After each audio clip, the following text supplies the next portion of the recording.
বাংলাদেশের প্রবাসী দর্শকরা নিজের যে গেঞ্জি পরা ছিল, বাংলাদেশ দলের জার্সি পরা ছিল, সেই জার্সিটাই নিয়ে ছিঁড়া ফেলতেছে রাগে খুবে কষ্টে। মানে তারা আর কত সহ্য করবে? এই যে প্রবাসী ভাইরা মানে ছুটি নিয়ে একদিনের বেতন তাদের মানে কেটে যাবে সেই চিন্তা না কইরা তারা ছুটি নিয়ে খেলা দেখতে গেছে বাংলাদেশের, এবং সেইখানে গিয়া যদি দেখে যে একটা জিতা ম্যাচ, যেই ম্যাচটা 135 রান 20 ওভারে, সেই ম্যাচটা যদি বাংলাদেশ দল হেরে যায় 11 রানে, সেখানে প্রবাসী দর্শকরা বা আমরা যারা দেশ থেকে টিভিতে বসে মোবাইলে বসে খেলা দেখছি, আমাদের উপর দিয়ে যেই একটা মানে কষ্টের একটা মানে কি বলবো বাতাস চলে গেছে, সেটা আসলে মেনে নেওয়া খুবই কষ্টকর। আর যারা মাঠে বসে খেলা দেখছে তাদের ভিতরে কি হয়েছে একমাত্র তারাই ভালো ভালো বলতে পারবে।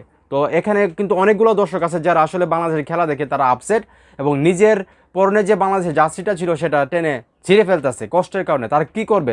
তাদের আসলে কিছু বলার নাই। এরকম কিন্তু প্রত্যেকটা বাংলাদেশের ভক্ত যারা আছে, যারা বাংলাদেশকে ভালোবাসে, যারা ক্রিকেটকে ভালোবাসে, তারা কিন্তু গতকালকে ম্যাচটা ভেবেছিল বাংলাদেশ জিতবে। 135 রান ভাই 11 রানে হাইরা গেছে, সেটা আসলে মেনে নেওয়া যায় না।